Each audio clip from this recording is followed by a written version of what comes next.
Before this being became your enemy, he had a different name, and the Bible never tells us what it was. Every origin story you have ever heard about the devil, every sermon, every documentary, every YouTube video is built on 3 passages, and not one of those passages was originally written about him. This series is called The War Before the World, and before we can understand the war, we have to understand what was there before the fighting started, which means going somewhere most content never goes. Into the silence the Bible leaves around this being before the fall. If you watched our video on Satan's omnipresence, you already know the name Lucifer is not in the original Hebrew. We are not going back over that ground. This series goes further back into questions that video could not answer and did not try to. Because here is what I found when I kept pulling that thread.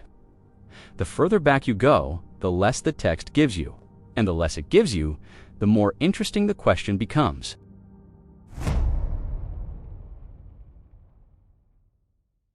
Why does the Bible, which documents genealogies, tent dimensions, the names of Esau's wives, give us almost nothing on this being before the moment everything broke? That question is where this episode begins, and by the end of it, I think you will feel what I felt the first time I sat with it. That the silence is not accidental, and what it implies is stranger than anything the traditional story gives you. Here is where we are going. The 2 passages everyone uses for this being's pre-fall identity and what actually happens when you read them in context. Something discovered in 1929 that completely reframes those passages, and the question the text deliberately leaves open. Let us start with the 2 passages.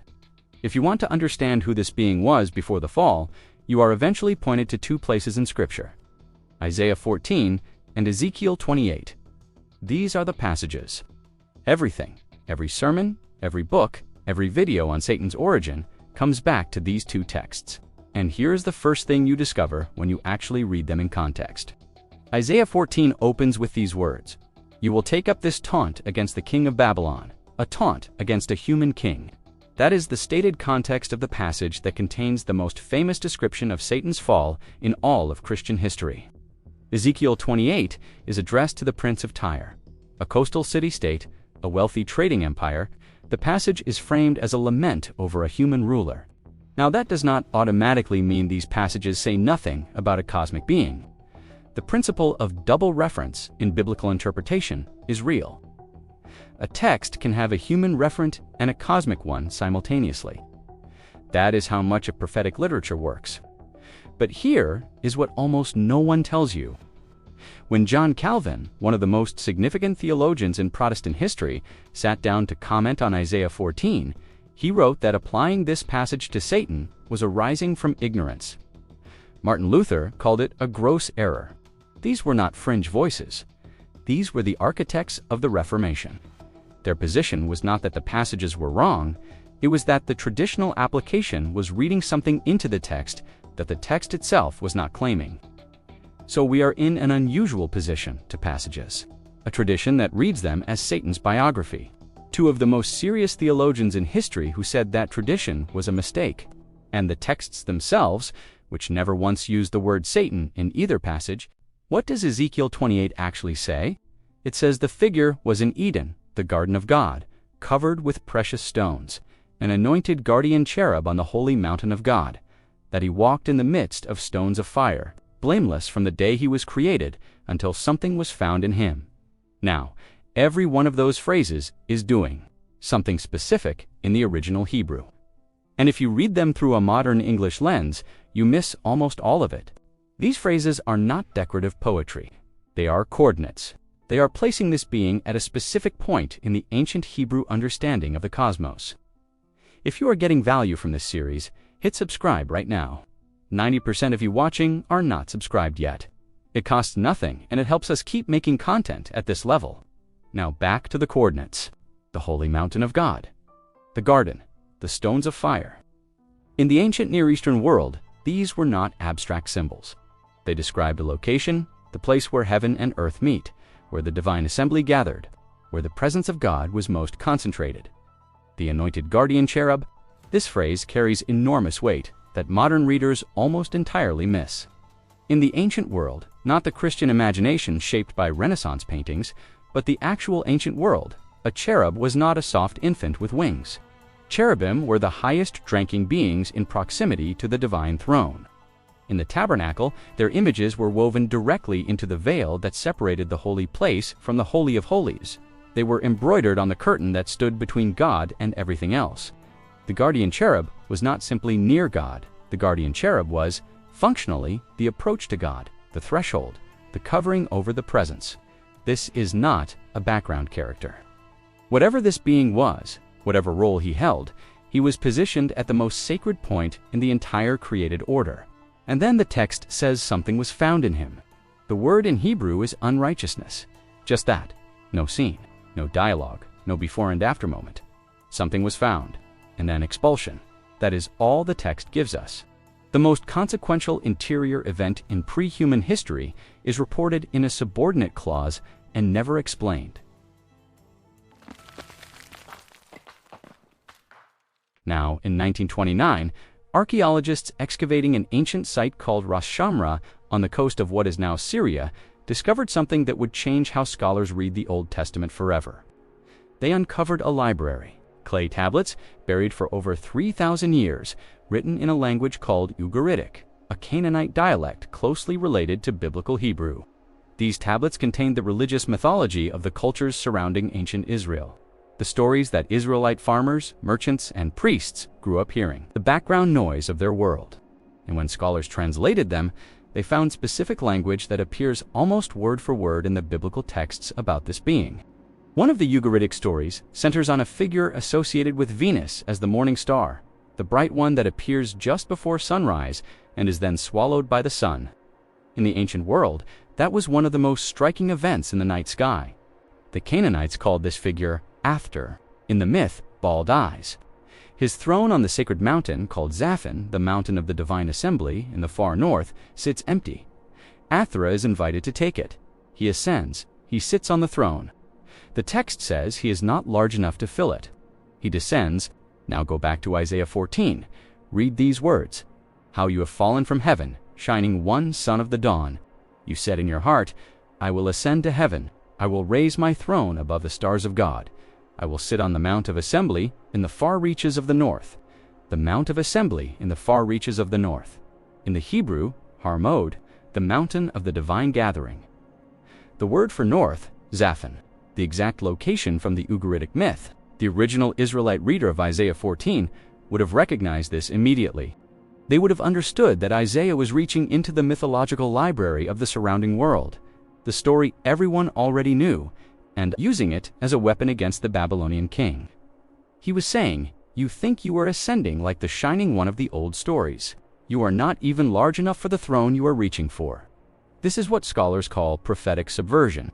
The biblical writers were engaging with, contesting, and sometimes weaponizing the stories of the surrounding world to make claims about the God of Israel. And this does not diminish these passages. It makes them richer, because now when you read Isaiah 14, you are watching a writer reach into the oldest stories of his world and say, this is the pattern. This is what happens to everything that reaches beyond its design. It applies to kings, and it may apply to something far older. The Ezekiel 28 language fits the same framework, Eden as the cosmic meeting point, the garden as divine headquarters, the precious stones as radiance of the divine presence, the guardian cherub as the highest-ranked being in the assembly of heaven. These were not random poetic choices. They were drawing on a shared ancient understanding of how the divine realm was structured, and understanding that the original audience held fully that we have almost entirely lost. And when you read them in that framework, the picture that emerges is of a being at the very apex of the created order, not just powerful, positioned, functionally essential to the structure of the divine presence itself. I want to pause here and ask you something. Drop a comment below. Do you think these passages are describing a cosmic being, or a human king, or both? I read every comment, and your thinking genuinely shapes what we examine next in this series. And then something was found in him, in a subordinate clause, with no scene attached. Here is the most uncomfortable question in this entire episode, and I want to ask it plainly. If this being was created blameless, the text uses the Hebrew word tamim, the same word used for Noah, for Job, for animals offered as sacrifice, meaning without defect. If he was blameless, at the apex of the created order. With no external tempter and no prior exposure to rebellion, then where did the evil come from? Augustine's answer was that evil is not a thing. It is an absence, a privation, a turning away from a higher good toward a lower one. The being did not become evil. He oriented himself inward rather than upward, and in that reorientation, what was blameless began to corrupt. That is a profound answer, and there is genuine truth in it, but it does not fully close the question, because here is what it implies. A being of perfect design, in a perfect environment, with no external pressure, generated the first movement away from God entirely from within himself, which means the capacity for that movement was already there, built into the design, and that opens something most Christian content will not stay with. What does it mean that God created a being with that capacity? Is that a flaw, or is it the point? Is freedom real freedom only possible if it can go this far? I am not going to answer that in this episode. Not because I am avoiding it, but because that question runs through this entire series, and it needs more space than one episode can give it. What I want to stay with instead is something the silence of the text is actually communicating. The Bible does not show us the moment of the fall for this being. It shows us the result, the expulsion, the new name, the new role. But the interior moment, the first thought, the first orientation inward, is not recorded. And I think that is because it cannot be recorded, not because it was too sacred or too secret, but because the interior movement that constitutes a turning away from God does not exist in the external world where language can reach it. It lives only inside the being who makes it. Every human being who has ever sinned did so with something external present. Adam and Eve had a voice speaking to them. We have the world, the flesh, a structured system of opposition. Every sin in human history has had an outside contributing factor. This being had none. No tempter, no prior example, no model for what rebellion against God even looked like. He was the first, which means what he did was not a response to something. It was an origination. He did not follow anyone into rebellion. He invented it. There are things this episode is surfacing that we are not going to finish today, not because we ran out of time, because some of what we uncovered in the research belongs to later episodes, and pulling it here would collapse the investigation before it has found its footing. There is one question that kept surfacing in the research about what was happening in the heavens during the period most people treat as background to the biblical story. Every time I tried to address it here, it needed its own space. It is going to get that, but not yet. And there is something in the Job passages, the scenes where this being stands before God with other heavenly figures, that the research surfaced in a way that stopped me. There is a lens through which those passages read entirely differently. That is coming. For now, sit with the fragments, because I want to make sure you feel the weight of them before we add anything more. Here is what I keep returning to after sitting with all of this research. We know almost nothing about who this being was before the fall. We have fragments, passages written about human kings that tradition applied to something cosmic, a shared mythological framework the biblical writers were engaging with, and one subordinate clause reporting that something was found in him. And for centuries, humanity has filled that silence with the most elaborate biography, a name that was never in the Hebrew, a role that rests on one disputed word in a text that most modern translations render differently. A dramatic origin story shaped more by John Milton's imagination than by Moses. Why? Why does every generation feel the need to fill in those gaps when the text will not give them? I think the answer is that we need a coherent villain, a being whose evil is explainable, whose fall we can narrate from start to finish, because if evil has a beginning we can point to, it is contained. It started somewhere, with someone, not with us. But the text will not give us that comfort. It gives us a being who was blameless, who had everything, who was closer to God than any other created thing, and who turned from inside, with no external cause, into something opposed to everything he was designed to be. And the text does not explain it. Maybe because the explanation is the part we are least equipped to hear. If you want to support what we are building here, there is a Buy Me a Coffee link in the description. The full research document for this episode is there. Every source, every scholarly debate we referenced. Even a small contribution helps us keep making content at this level, completely optional.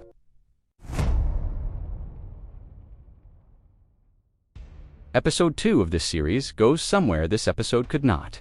Because once we establish what little the text gives us about who this being was, the fragments, the coordinates, the rank, the next question is the one that has haunted serious readers of these texts for centuries. Not what happened, but why. Isaiah 14 gives us 5 statements, 5 moments of interior declaration, 5 I will phrases from a being who is watching himself reach for something he was never designed to hold.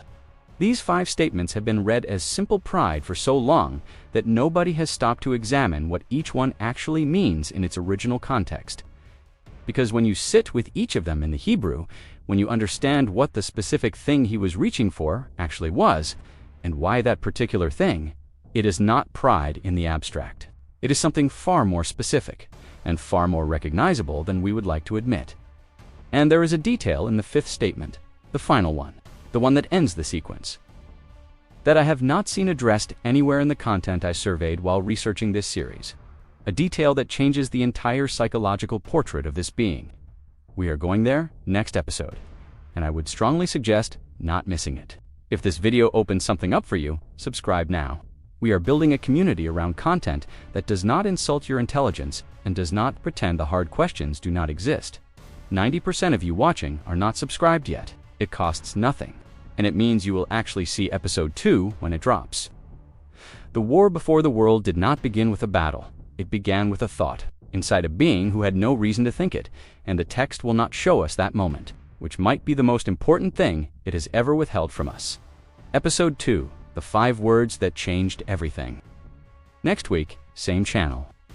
Thank you for watching The Examined Question.